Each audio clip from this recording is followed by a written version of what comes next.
My name is Ryan Keller, and until a few years ago, the woods were the only place I ever really felt calm. I grew up in Colorado, spent my weekends fishing with my dad, learned to read trail markers before I learned to drive. I used to say the forest was the one place that made sense. No traffic, no neighbors, no noise. Now I cannot drive past a tree line without checking my mirrors twice. This started with a solo backpacking trip in late September. I had a long weekend and no one to share it with. My friends were busy or married or tied to jobs, so I packed my own gear. The plan was 3 days in a lesser-used section of national forest about 2 hours from my apartment. I had done parts of the route before with friends. This time I wanted to extend the loop, go deeper in, make it a little more of a challenge.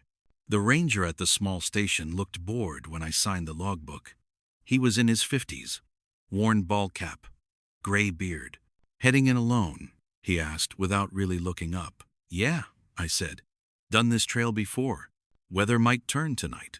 He tapped the log with his pen. "You camping at the lake? First night?" "Yeah. Then I am heading north, up to the ridge, and circling back." He paused, finally met my eyes. "Not many people go up that way this time of year." "So," I said, "more room for me." His mouth twitched. He did not smile, but he did not stop me either. He just said, "Check back in when you get out." We closed the log on Sunday night. I left my name, route, and plate number. I did not know that sentence about closing the log would play over in my head later like a warning I did not take. The first few hours on the trail were perfect. The air was cool but not cold. Leaves had just started to change. The path was familiar. I passed 2 groups coming back toward the parking lot. Both gave polite nods, the standard trail greeting. One older couple mentioned they had camped at the lake the night before, and there were plenty of good spots. No one said anything about anything strange. By mid-afternoon I reached the lake. It sat in a shallow basin, ringed with fir and aspen, surface smooth and dark. There were at least 6 obvious campsites, fire rings, flat patches of dirt. I chose one up the slight slope, near a fallen log that made a good sitting spot. While I was setting up my tent, I noticed the remains of a previous fire in the ring. That was normal. What was not normal were the bones. At first I thought they were charred branches, but when I got closer I saw joints and sockets. They were too small to be from a deer, maybe rabbit or squirrel. Bones cracked and black, piled deliberately in the center of the ashes. People cook wild game all the time out here. It did not bother me. I cleared the fire ring, stacked fresh stones, and started my own fire as the light faded. That night was the last time I ever slept well outdoors. I woke up sometime after midnight to a sound I knew well. Footsteps on dry leaves. Slow, deliberate steps, not the frantic scurrying of an animal. I lay in my sleeping bag, eyes open in the dark, listening. The fire had died down but still gave a faint glow through the tent wall. The steps came from the tree line behind my tent, then stopped. I held my breath. My mind tried to rationalize it. Deer, elk, maybe someone from another campsite taking a walk. But I had not seen anyone else set up around the lake. I heard a light crunch, then the faintest exhale, like someone breathing out through their nose. That sound is what took it from weird to wrong. I reached slowly for the knife I kept in my pack. I was not a tough guy. It was a simple folding blade, more for cutting rope and salami than defense. My fingers closed around it, slick with sweat. "Hello?" I called out. The steps stopped. The breathing stopped. The forest went silent in that heavy way that makes your ears ring. For a long moment there was nothing. No response. No retreat. Just stillness. "I am armed," I added, which felt ridiculous coming out of my mouth, but I did not know what else to say. The answer I got was not a voice. It was a soft dragging sound, like someone pulling a stick through leaves, moving around the campsite in a wide, slow arc. The fire glow on the tent wall shifted. A shadow passed across it, long and thin. I snapped. I unzipped the tent in one fast motion and shoved my way out. Knife in hand, headlamp on. The beam slashed through the trees. My breath puffed white, which surprised me. I had not thought it was that cold. No one was there. My light circled the camp. Fire ring, fallen log. My pack leaning against a stump. Beyond that, just dark trees. No reflectors from other tents. No eye shine from animals. I walked the perimeter of my campsite. Boots crunching, leaves louder than I wanted. At the point where I thought the sound had come from, I pointed my headlamp at the ground. There were footprints. Not clear boot prints, more like scuffs. But the leaves were disturbed, in a way that showed a path that came to within about 15 feet of my tent. Stopped, then angled away into the trees. I followed them for about 10 yards, then lost them.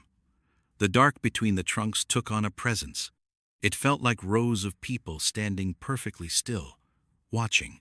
I told myself it must have been a hunter. Maybe they saw my fire and came to check it out.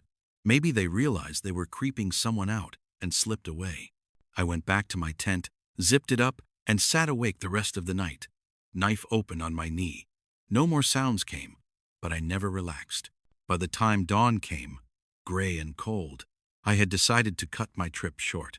I would hike the extended route, but only stay one more night. I wanted to prove to myself that I was not scared of the woods. More than that, I wanted the story to be something I could laugh about later. In the daylight, the campsite looked completely normal.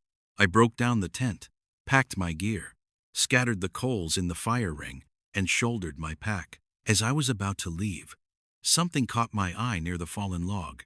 A small pile of stones was stacked there that I was sure had not been there before. 3 flat rocks, balanced on top of each other in a little tower. They were directly in line with the spot where the footprints had stopped in the night. I stood there, staring for a long time. It could have been left over from the previous campers. It could have been there and I simply missed it yesterday. That was entirely possible. I kicked the stones over and hurried onto the trail. The second day was harder. The path narrowed as it climbed toward the ridge. The forest got denser. I did not see anyone all day. No other hikers. No fresh boot prints. The sense of being alone out there was stronger than I had ever felt it, but not in a good way. Around noon, I stopped to filter water from a creek. As I crouched by the bank, pumping the filter, I saw something pale caught between 2 rocks downstream. I reached in and pulled it out. It was a strip of fabric, dark blue, ripped roughly, stiff and stained with something brown.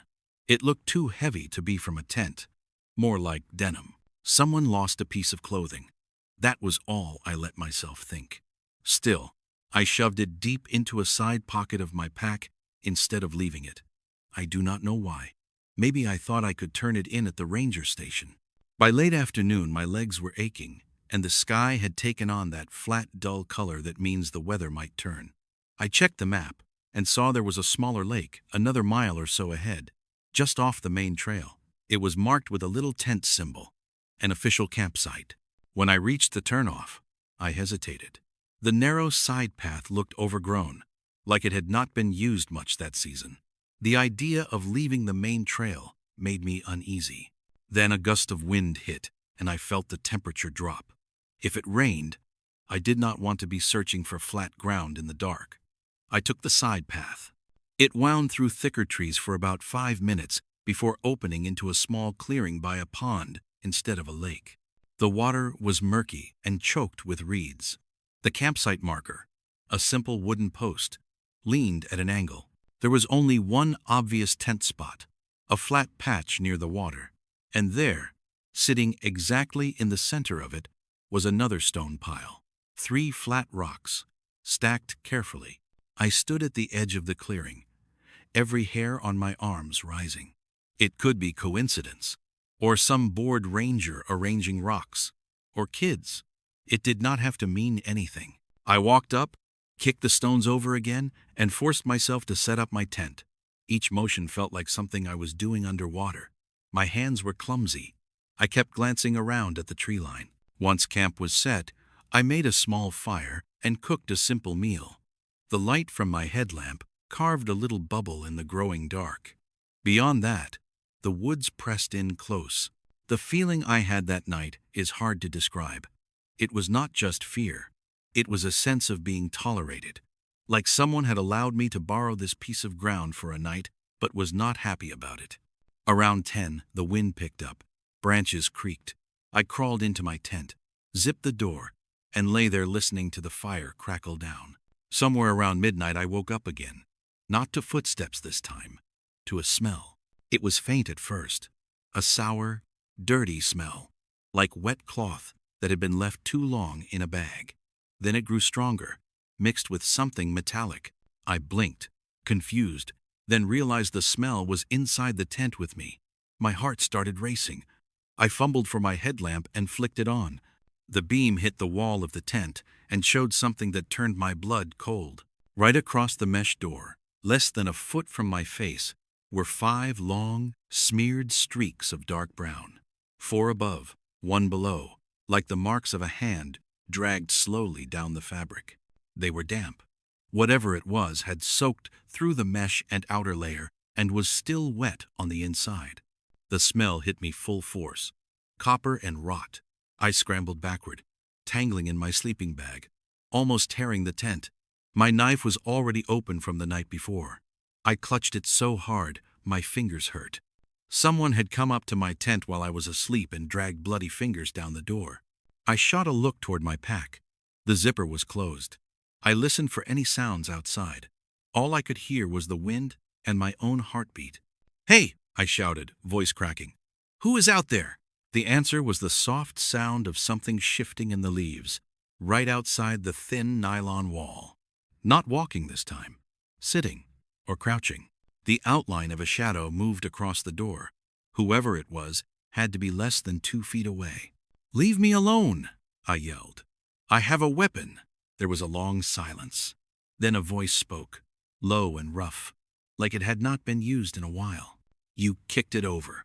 The words came so softly I almost thought I imagined them. My mouth went dry. "What?" I said. "The stones." The voice was right next to me. The tent wall pushed in slightly, as if a finger pressed against it. I did not think. I slashed at the spot with the knife. The blade cut the fabric easily, a white line that opened the tent wall. Cold air poured in. Something jerked back, just out of reach. I saw a blur through the cut. A pale shape. Then dark. The person outside made a sound, not a shout, more like a strange, sucking hiss. Then footsteps thudded away into the trees. I burst out through the torn door, swinging the headlamp beam wildly. The clearing was empty. The fire had gone out completely. Only a faint glow remained in the embers. I turned in a full circle, light stabbing between the trunks. No one. Just the wind in the branches. I knew staying there was not an option. Whatever this was, whoever this was, they knew where I was. They could come back. They had already walked up to my tent once, without waking me. My brain cycled through options. It was the middle of the night. The nearest road was miles away. Hiking in the dark was dangerous. Hiking in the dark with someone stalking me was worse. I made my decision. I shoved my sleeping bag and gear into my pack with shaking hands, not bothering to roll or fold anything. I left the tent where it stood, cut and marked. I grabbed my knife and headlamp and walked back to the main trail as fast as I could. Every few steps I looked behind me. The beam of my light caught only trees and shadows. The wind carried random creaks and snaps that made me flinch. Once, about 20 minutes from camp, I heard whistling, a simple 2-note whistle, far off through the trees. It did not sound like any bird I knew. It stopped as soon as I turned to face it. I started to jog. I did not care how tired I got. I just needed to put distance between me and that clearing. I reached the main trail, turned in the direction of the ranger station, and kept moving. Miles blurred by. I lost all sense of time. My world narrowed to the circle of my headlamp and the sound of my own breathing. Around dawn, I finally saw something that made me almost cry from relief. A parked truck. It was pulled partly off the trail near a small service road, covered in dust and pine needles. At first, I thought it was abandoned, but the glass was intact and the tires were not flat. I approached slowly, calling out, "Hello. Anyone here?" No answer. I went closer and shined the light inside. The cab was a mess. Fast food wrappers, empty water bottles, a pile of filthy blankets. There were deep scratches on the inside of the passenger door, as if someone had clawed at it. On the floor, near the pedals, was a torn denim jacket, dark blue, the same color as the fabric in my pack. I backed away, heart hammering again. Whoever had been staying in that truck had probably been there a while, maybe living out here, maybe watching the trail, maybe building little stone piles at campsites. I left the truck where it was and forced myself to keep walking. Another hour later, I finally reached the trailhead and the ranger station. The building was small, with a faded flag and a porch. The same ranger from before was standing outside, drinking coffee from a travel mug. He looked up as I stumbled out of the trees. "You came out early," he said. "There is someone out there," I blurted. "In the woods. They came to my campsite. They smeared blood on my tent." His expression changed in a way I did not expect. Not shock, not disbelief. More like resignation. "Come inside," he said. I told him everything while he wrote notes in a small spiral notebook. I left out nothing. The footprints, the stones, the voice at the tent, the whistle, the truck. When I mentioned the truck, his head snapped up. Old blue Chevy. Back off the service road. "Yeah," I said. "You know it." He rubbed a hand over his jaw. "We have been trying to get someone to tow that thing for months. Belongs to a guy who used to live in town. Name is Carl something. Used to get picked up for trespassing, camping on private land." He shrugged. "Then one day he just did not come back down." "You never went looking for him?" I asked. "We did," he said. "Once. Found signs of a camp. Some bones. No body. The forest is big. People vanish." He said it like a fact, not an excuse. He called in my report to the county sheriff. A deputy showed up later that morning, took my statement, and promised they would send someone up to check the campsites. Maybe they did. Maybe they did not. No one ever called me with an update. I did go back once to that ranger station, about 6 months later. I could not stand not knowing. When I walked in, a different ranger was on duty. Younger, maybe my age. I asked her about the blue truck, about a guy named Carl in the forest. She frowned, checked a clipboard, and shook her head. "We do not have anything about that on file," she said. "You sure it was this district?" I walked back out to the parking lot with a tight feeling in my chest. I have not camped in the woods since that trip. Friends invite me. My brother asks me to go hunting. I always have an excuse. Work, money, something. The truth is that I still wake up some nights, convinced I can smell that mix of rot and metal. I still see those 4 long streaks above the 5th, the shape of a hand on thin nylon. And every time I drive by a stand of trees and see a small clearing, I cannot help but wonder if out there, somewhere off the trail, there is another campsite, another little pile of stones, waiting for someone else to kick it over.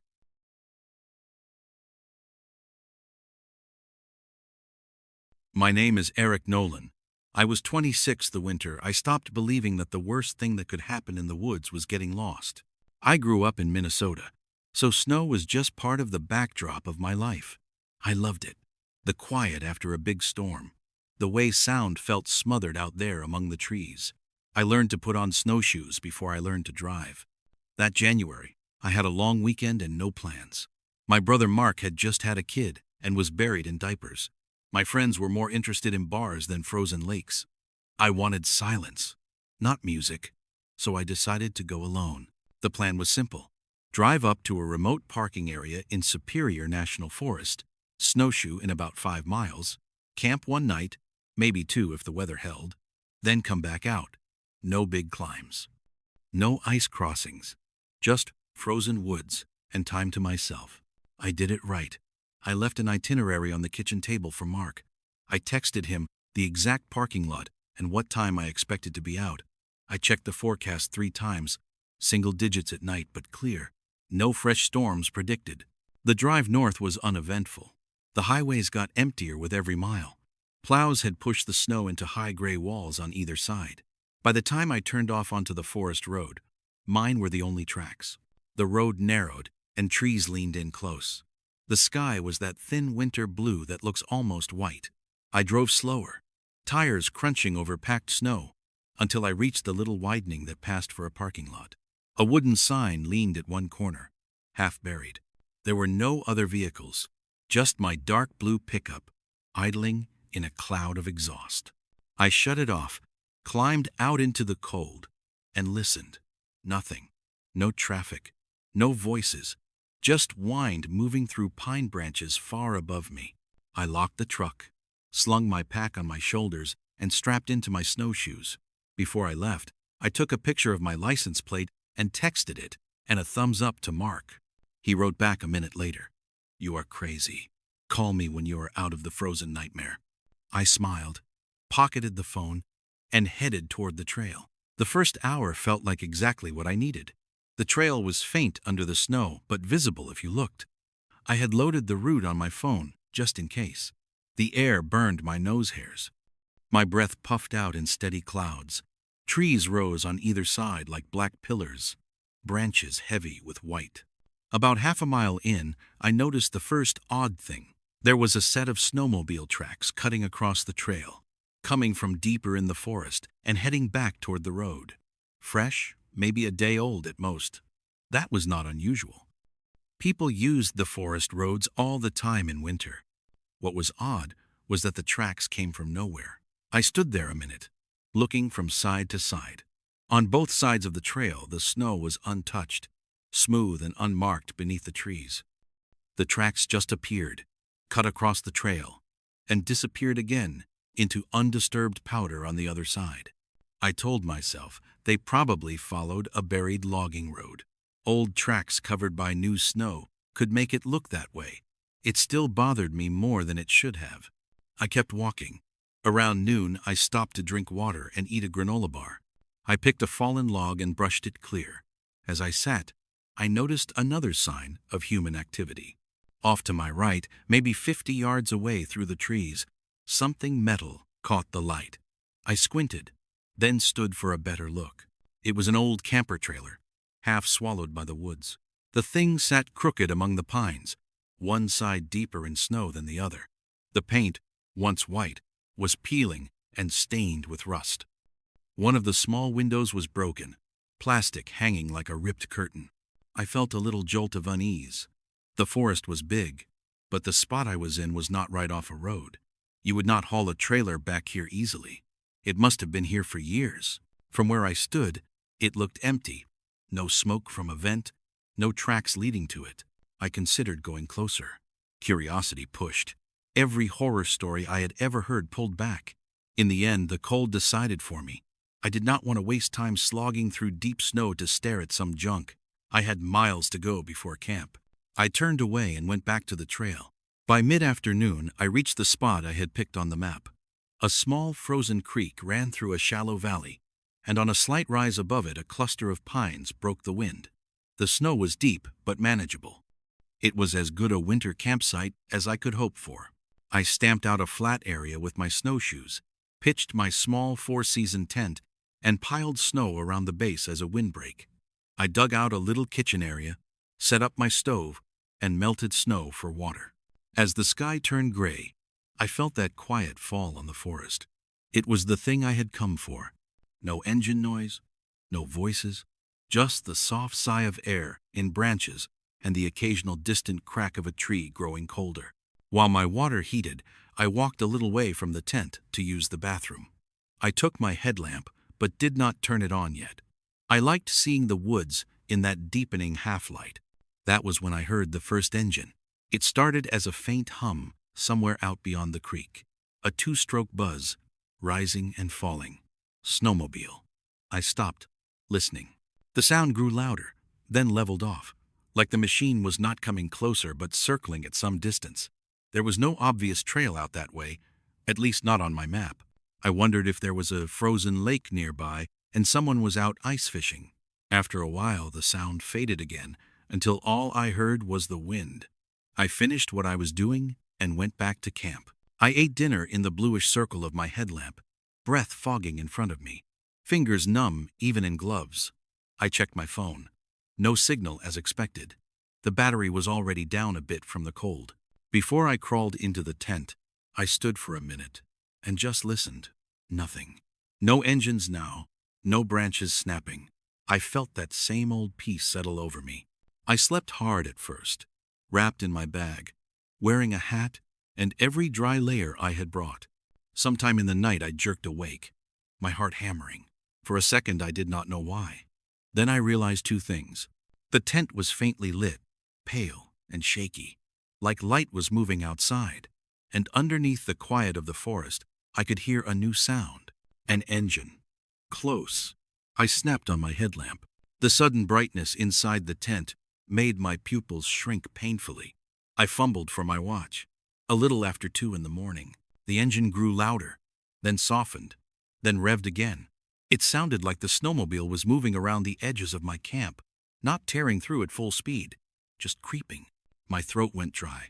The tent walls glowed briefly brighter, as if swept by a beam. Headlight. I could feel my own breath bouncing back at me from the fabric. I told myself it had to be someone who was lost, maybe drunk, maybe returning from a cabin. People made bad decisions out here, but it did not automatically mean danger.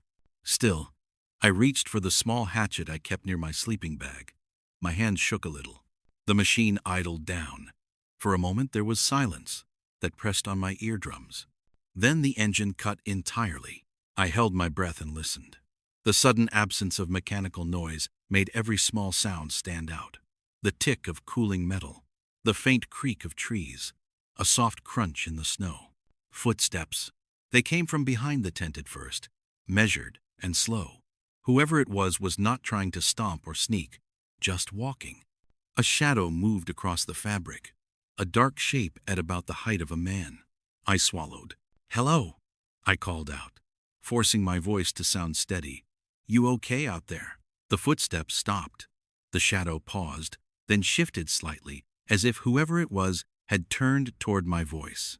For a few full seconds that felt stretched and thin, nothing else happened. Then the footsteps started again. Moving along the side of the tent, I could feel more than hear the vibration through the packed snow around me. They stopped near the door. The zipper bulged a fraction, like fingers were testing it from the outside. Every instinct in my body screamed. I gripped the hatchet handle until my knuckles hurt. "If you come in here, I will defend myself," I said. My voice cracked on the last word. There was a small, almost amused exhale on the other side of the fabric. Then the pressure on the zipper eased. The footsteps retreated, crunching back into the trees. A moment later, the snowmobile roared back to life. In the glow coming through the tent wall, I could see the outline of the machine pass by. I glimpsed a bulky figure hunched over the handlebars, head turned toward my camp. Then it was gone, engine fading into the distance. I lay there the rest of the night, eyes wide open, every muscle tight, hatchet on my chest. The cold seeped in through my bag, but fear kept me warm. I told myself over and over that I was not in danger, that if this person had wanted to rob me or hurt me, they could have done it. They had the engine, the mobility, the darkness. They had just looked, then left. That thought did not help. When the gray light of dawn finally filtered through the tent wall, I unzipped the door with stiff fingers and slid out. The first thing I saw were the tracks. Snowmobile prints carved a wide arc around my camp, the pattern clear and recent. The machine had come in from the side, away from the trail, looped near the creek, then settled about 30 feet from my tent. From that spot, a set of footprints came straight toward me. The prints were deep and a little uneven, like the person had been carrying weight or walking in stiff boots. They stopped inches from the tent door, right where the zipper had bulged. I could see the white half-moon impressions of toes where the boots had pressed down. No other tracks went away, at least not right there. When I walked out farther, following them, I saw that the person had walked back to the snowmobile but then headed a different direction for a bit, just wandering. The prints meandered toward the creek, through some small pines, then back again, like they had been taking a slow look around. There were no other camps nearby, no cabins, no obvious reason for anyone to be out here at 2 in the morning. The sky was pale and flat. A few thin clouds had moved in. It felt colder than the day before. My original plan had been to stay another night, to move deeper into the forest. That plan died right there among the tracks. I broke camp as fast as I could without making mistakes. I packed every piece of gear, carefully but quickly, checking twice that I left nothing. I stomped down the fire pit and scattered the ashes. Before I left, I took one last look at the circle of churned up snow, the boot prints and machine tracks. Then I turned my back on it and headed toward the truck. Hiking out on my own old trail should have been easy. I had my snowshoe prints to follow. The woods looked different in the morning light, emptier somehow. I kept glancing over my shoulder, sure I would see the snowmobile rider coming back. After about a mile, I noticed something that made my stomach curl. My tracks were not alone. Where the snow was sheltered from wind, I could see clear impressions of another set of boots, stepping almost perfectly in my old prints from the day before. Every now and then, they drifted out to the side, paused behind a thick tree, then returned to my path. Someone had followed me in. I stopped and crouched, staring at the pattern. The prints looked older than the ones around my camp, edges slightly softened by frost. They had been there before the night visit. The forest was quiet. I could hear my own pulse in my ears. I straightened and kept walking, a little faster now. I did not like the way the trees seemed to crowd closer, branches heavy and low. Every dark gap between trunks looked like it could hide a person. As I neared the section where I had seen the strange snowmobile tracks the day before, the woods opened a bit, and the trail curved toward the road. The first thing I saw was smoke. A thin gray line rose from the trees near where I knew the parking area to be. My heart leapt and then sank. Smoke meant fire. Fire could mean warmth and safety. It could also mean something else. I moved slower as I approached the last bend, keeping partly hidden among the pines. I could see the top of my truck through the branches, a familiar dark shape. The smoke curled from a small fire off to the side of the lot. By it stood a snowmobile, red with a black seat, idling softly. A man in a filthy brown coat crouched by the fire. His back was to me. His hair stuck out from under a knit cap. A rifle lay across his knees.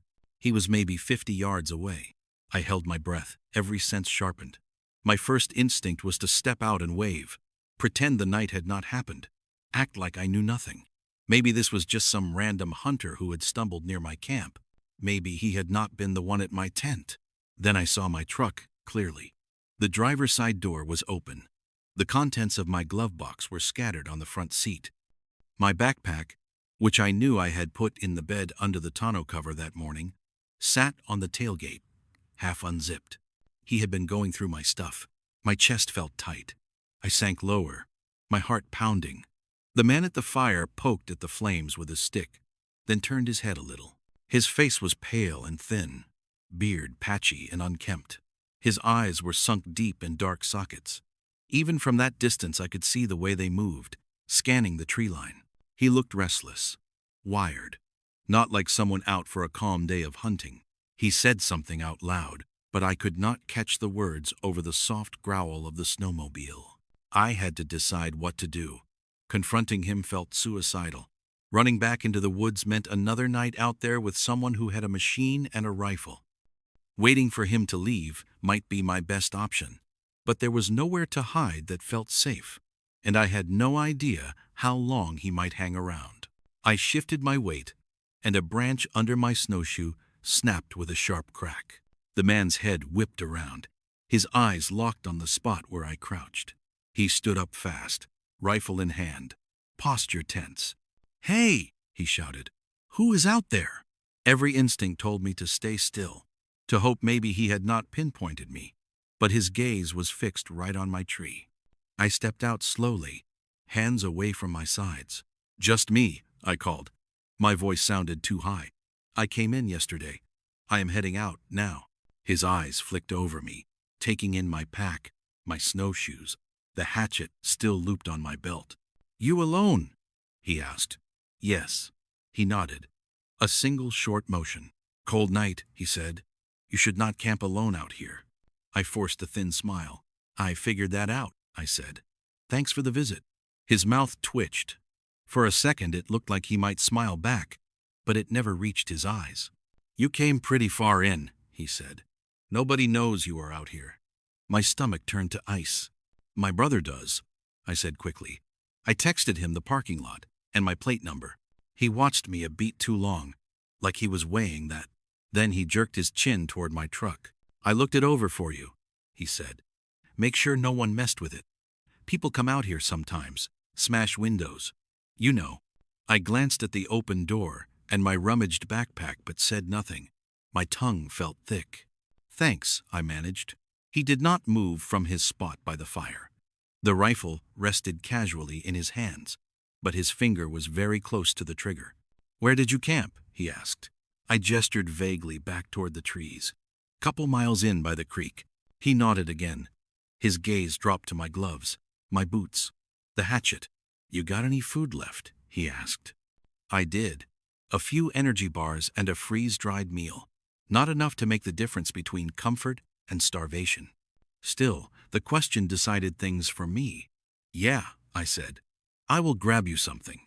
I started walking toward the truck, every step careful. He watched me go, eyes narrowed slightly. The engine of the snowmobile grumbled beside him like some patient animal. At the tailgate, I unzipped my pack, reached in, and grabbed 2 bars. I could feel his stare on my back. My mind raced through options. Run. No chance. He had a machine and a gun. Fight. With what? A hatchet and a frozen hand. Talk. Keep him calm. Give him what he wanted and leave. I turned back, bars in hand, and walked toward him. As I got closer, I caught the smell of him. Sweat, stale smoke, something sour under it. He looked like he had not been indoors in a long time. He took the bars without thanks, fingers brushing my glove. His hands were cracked and red. "You out here a lot?" I asked, trying to sound casual. He ripped one wrapper with his teeth. "Live out here," he said around the bite. "People are trouble." He looked at me. "I do better keeping an eye on who comes in." A chill ran down my spine that had nothing to do with the temperature. "So you were the one who came by my camp," I said before I could stop myself. He chewed slowly, watching me. "Saw your fire," he said. "Wanted to make sure you were not one of the bad ones." He smiled then, a wide, sharp thing that did not reach his eyes. "You sleep good?" I swallowed hard. "Not really," I said. He shrugged. "Forest is not for sleeping," he said. "Not for people like you." For a second, the whole world narrowed to the space between us. The rifle, the snowmobile, the empty road. Then he nodded at my truck. "You should go," he said. "Storm coming tonight." I glanced at the sky. It looked the same as before, thin and pale, but I did not argue. "Okay," I said. "Thanks for the warning."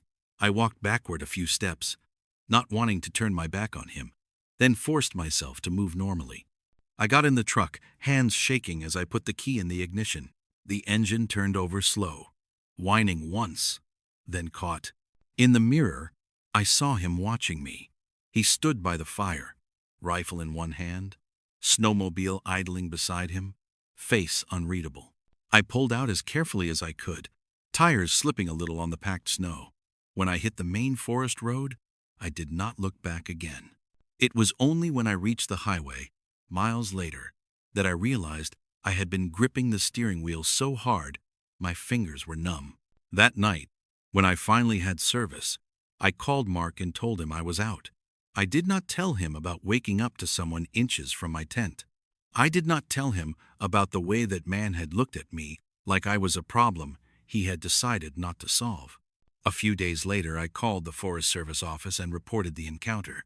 The woman on the phone sounded concerned, but a little weary, like this was not the first story like it she had heard. "We will send someone to check it out," she said. "Probably just a drifter. Still, thank you for letting us know." Maybe they did. Maybe they did not. No one called back. I have been in the woods plenty of times since then, but never again alone in winter. I still love the snow. I still love the silence. But sometimes when the wind dies and the world goes very still, I hear a distant engine in my memory, a faint 2-stroke buzz moving through the trees, and I cannot help but picture a man in a dirty coat, standing beside a fire somewhere out there in the frozen white, watching a line of tracks that lead in.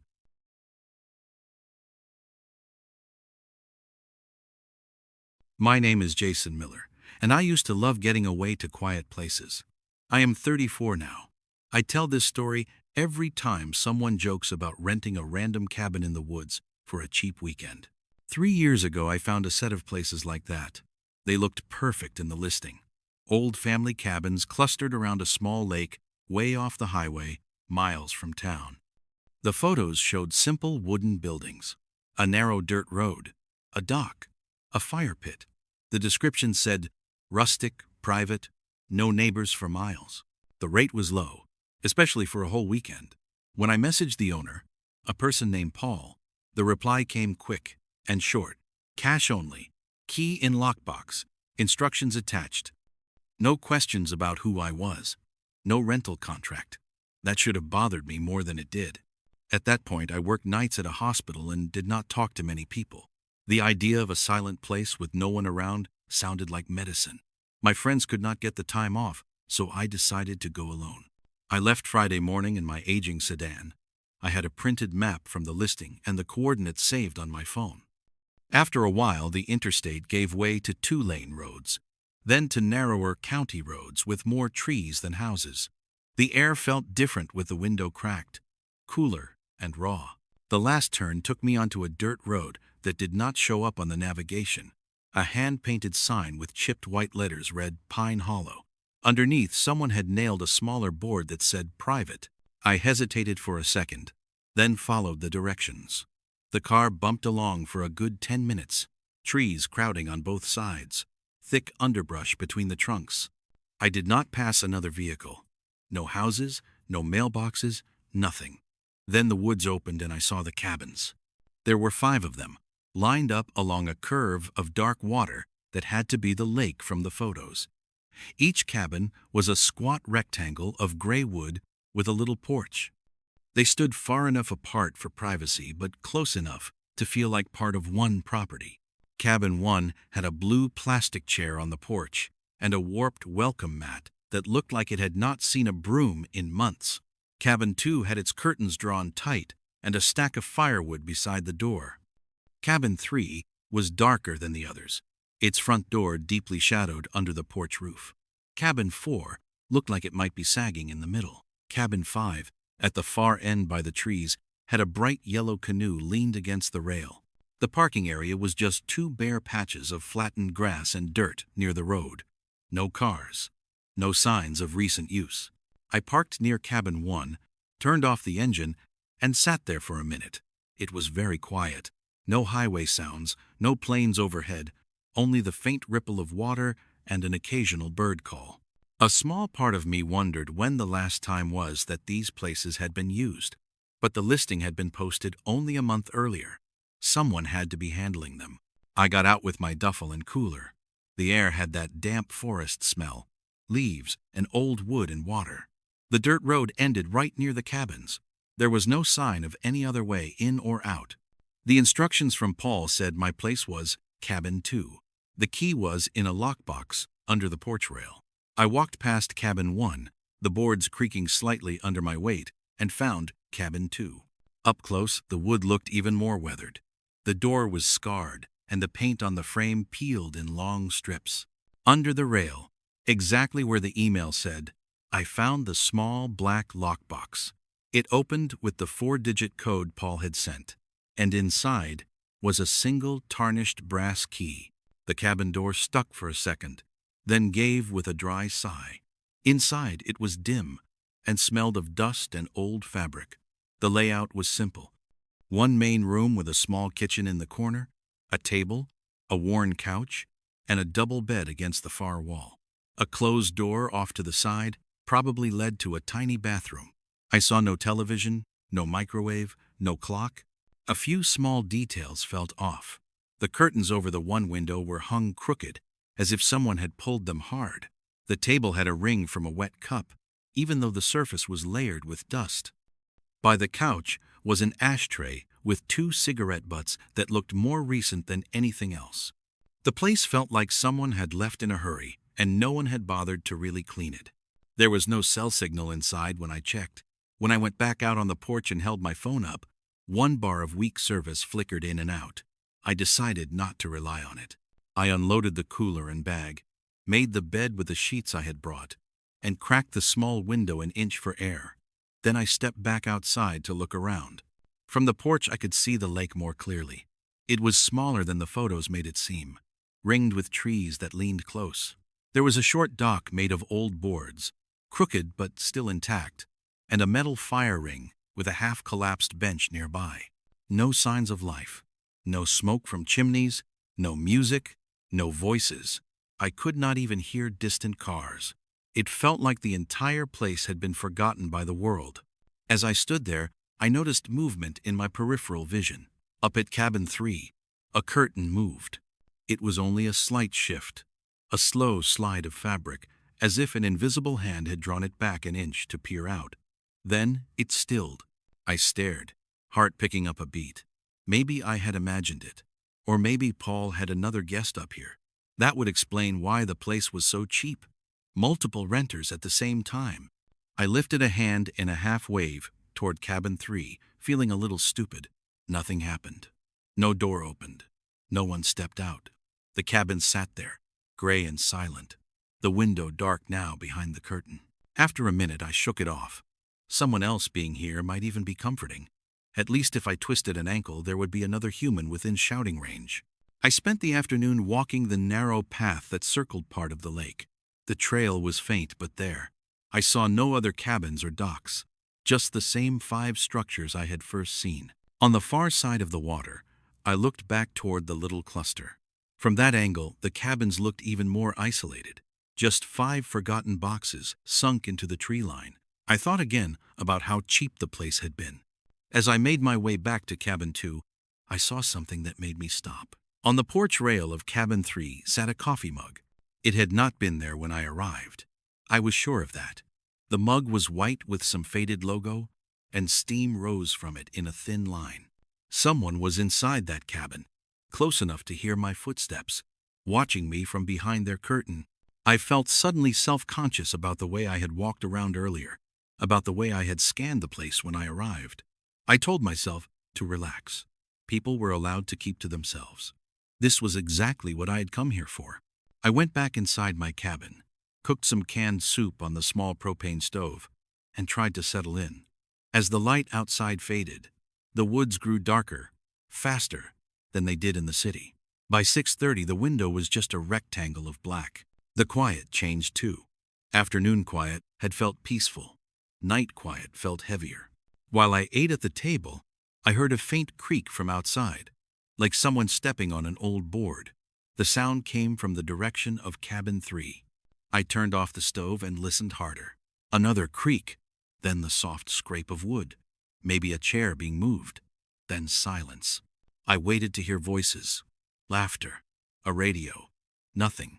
Whoever was in that cabin moved like they did not want to be heard. I decided to introduce myself the next day. Maybe knowing there was a normal person there would take the edge off. I went to bed early, around 9.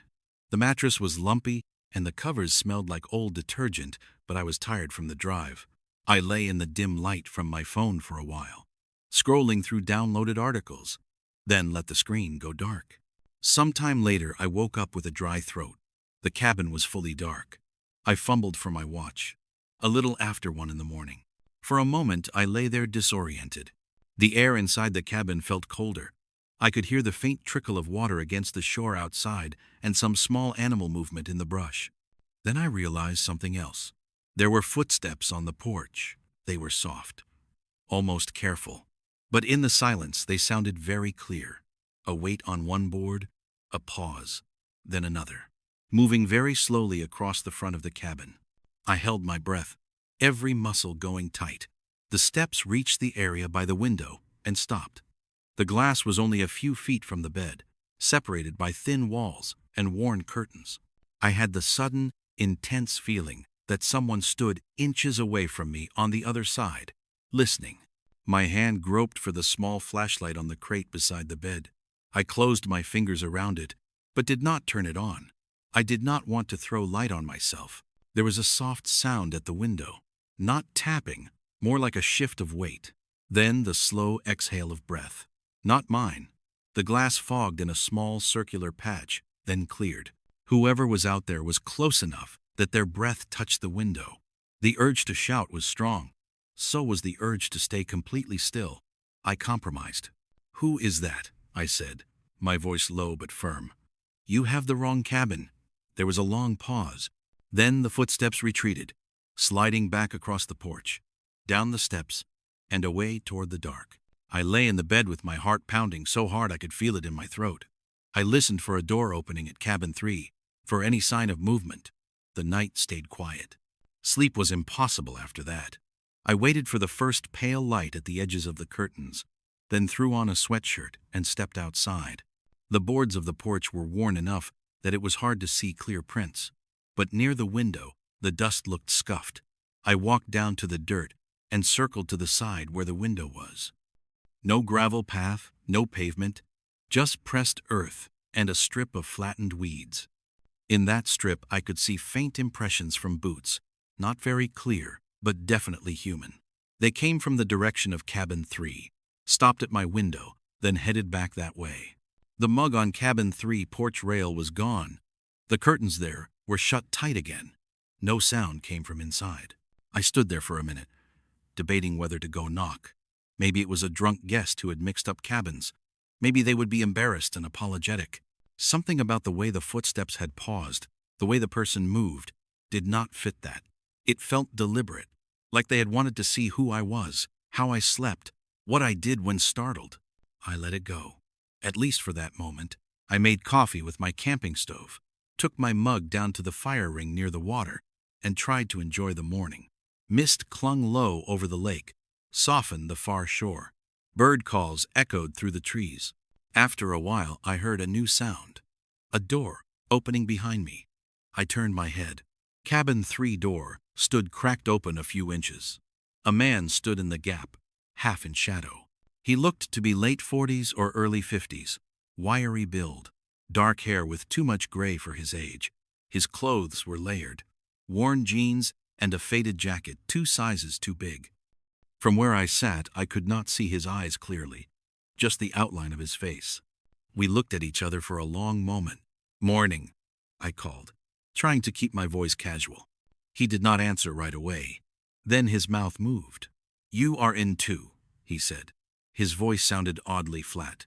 "Do you like it?" I shrugged, mug warm in my hands. "It is fine," I said. "Quiet. That is what I wanted." He nodded slowly. "I like quiet too," he said. "People do not come out here much anymore." "Are you staying long?" I asked. He tilted his head in a small, jerky motion, as if considering the question. "As long as I can." The way he said it made my skin prickle. He stepped out onto the porch then, and in the clearer light I finally saw his eyes. They were pale, almost colorless blue, with the unfocused look of someone who had spent a lot of time staring past people rather than at them. I stood from the bench and turned toward him. "I am Jason," I said. "Are you renting from Paul, too?" Something flickered in his expression at the name. "Sure," he said. "From Paul." He did not offer his own name. We stood in awkward silence for a moment. I looked toward the other cabins and noticed something new. On the door of cabin 1, a paper was taped crookedly. From this distance I could not read it, but a large red shape in the center looked like some kind of notice. When I glanced back at cabin 3, the man was still watching me. "Do you walk the trails?" he asked, thin smile at the edges of his mouth. "There are paths in the woods." I shook my head. "Not yet," I said. "Maybe later. I was thinking of going into town today." All at once his expression went tight. "You just got here," he said, voice sharper now. "Why would you go back?" I heard my own answer in my head before I spoke it. "Because someone came to my window at 1 in the morning and breathed on the glass." Out loud I said, "Just to pick up some groceries and more coffee." His shoulders loosened a little. "Stores close early," he said. "You have to be back before dark." Then he turned around and went back into his cabin. The door closed with a soft thud. I did not hear a lock turn. I stared at that closed door for a long time. The idea of leaving suddenly did not feel like cowardice. It felt smart. But I had paid for 2 nights, and a stubborn part of me did not want to run because of one strange neighbor. Before I drove anywhere, I decided to check the note on cabin 1. Up close, I could see that the paper was not from Paul. It was a bright orange county notice, the kind that usually gets nailed to condemned buildings. Some of the text was blurred from rain, but the words unsafe structure and no occupancy stood out clear. At the bottom was a date from almost 2 years earlier. I tried the knob. It turned easily. The door was not even locked. Inside, cabin 1 looked worse than mine. Ceiling stains, broken chair, mouse droppings on the counter, a narrow mattress leaned against the wall. Someone had spray-painted a crude symbol in black over the far window. Nobody had rented this place in a long time. I backed out, an uneasy suspicion forming. I walked to cabin 4 and 5 and looked at their doors. Both had the same orange notices. Both doors were locked, but the windows showed empty, dusty interiors. No fresh bedding, no food on tables. It looked like no one had been in them for months or longer. Only cabin 2, mine, had no notice on the door. Only cabin 2 had a stocked kitchen, a made bed, and a working lockbox outside. And only cabin 3, where the pale-eyed man stayed, had no notice and no lockbox at all. As I stood between the empty cabins, phone in hand, I saw that I had one weak bar of service. The rational part of me said to call the number on the listing and ask Paul why most of his rentals were condemned by the county. I opened the app and pulled up the message thread. The profile for Paul had no picture. The number was just a string of digits, not local. The last message from him was the short one, with the lockbox code. When I hit call, the line rang twice. Then a robotic voice told me the number was not in service. Something cold crawled up my spine. I thought of the question the man in cabin 3 had asked. "You just got here. Why would you go back?" I turned around slowly and looked toward his cabin. The curtain in the front window had a narrow gap in it. I could not see his face, but I felt watched. I decided to leave. The realization came all at once, like a switch flipping. I did not want another night out here with a stranger who walked right up to windows in the dark and implied he lived here indefinitely. I did not want to see what happened if I stayed past dusk after suggesting I might go to town. I walked back to cabin 2 at a steady pace, not wanting to seem rushed. Inside, I stuffed my clothes back in my duffel, grabbed my toiletries from the bathroom, and packed the cooler. I checked the corners for anything I might forget. The whole time I listened for footsteps on the porch. When I stepped outside with the first load, cabin 3 door was shut. The mug was back on the porch rail. I told myself to ignore the feeling of eyes on my back and made 2 quick trips to the car. As I was closing the trunk the last time, a voice spoke behind me. "Leaving already." I turned. The man from cabin 3 stood at the edge of the dirt between our places, hands in his jacket pockets. He was closer than I expected, and I had not heard him approach. Something about that made my heart stutter. I forced a smile that felt thin. "Yeah," I said. Something came up. Family thing. I figured I should head back. He looked past me at the packed car. "You did not stay long," he said. "Most people do not." His tone suggested something else under the words. I shrugged. "Maybe I will come back another time," I said. His eyes narrowed slightly. "Paul will not be here next time," he said. I waited for him to explain, but he did not. "How long have you been out here?" I asked. The question slipped out before I could stop it. His gaze drifted toward the lake. "Long enough?" he said. "People stopped coming after. The county tried to shut it down, said it was unsafe." He looked at me again. "They forgot one cabin." He said it like a secret. I opened the driver door, pulse thumping in my ears. "Well," I said, "good luck with everything." He stepped a little closer, just enough that I caught the smell of stale smoke and something like damp wool. "You did not like me checking on you last night," he said very softly. The words hit me like a slap. My throat felt dry. "You scared me," I said. "It was dark. I did not know who you were." His pale eyes shone faintly in the daylight. "Everyone is scared," he said. "That is why I watch, to see who leaves and who stays. The ones who stay cause trouble." He took one more step in. We were close enough now that I could see the cracked skin on his hands, the dirt under his nails. "Are you trouble?" he asked. The question hung in the air between us. Birds called somewhere high in the trees. The lake lapped gently at the shore. My fingers tightened on the door handle. "No," I said. "I am leaving." We held each other's eyes for what felt like a long time. Then he smiled. It was a quick, crooked thing that did not match his gaze. "Good," he said. "The road is rough when it gets dark." He stepped back, hands still in his pockets, and watched while I climbed into the car and started the engine. As I pulled away, I kept my eyes on him in the mirror. He did not wave. He just stood there between cabin 2 and cabin 3, growing smaller as the trees closed in. When I reached the main road, my hands were shaking. My phone picked up full service again and buzzed with a couple of old notifications, but I ignored them. I called the county office number printed on the condemnation notice. After a few transfers, I reached someone in building inspections. I told them I had stayed one night at Pine Hollow Cabins, and that most had unsafe notices, and that there was a man living in one. The woman on the phone sighed. "We posted those cabins after a structural assessment," she said. "No one was supposed to be renting them. We sent letters to the owner but never heard back." She paused. "There should not be anybody living out there." I asked who the listed owner was.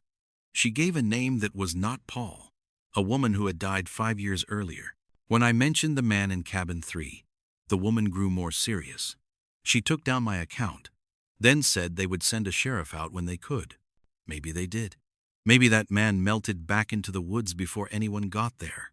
Maybe he still lives in that unlisted cabin on the edge of the lake, watching the empty doors and waiting for the rare person who finds the old listing and books a cheap, quiet weekend. I deleted the app I used to rent that place. I changed my number a year later for unrelated reasons. But sometimes I wonder if a message ever came after I left. Something like, "You should have stayed." Or maybe nothing at all. Just a silent profile with no picture, still offering a rustic escape. Cash only. Key in the lockbox of cabin 2.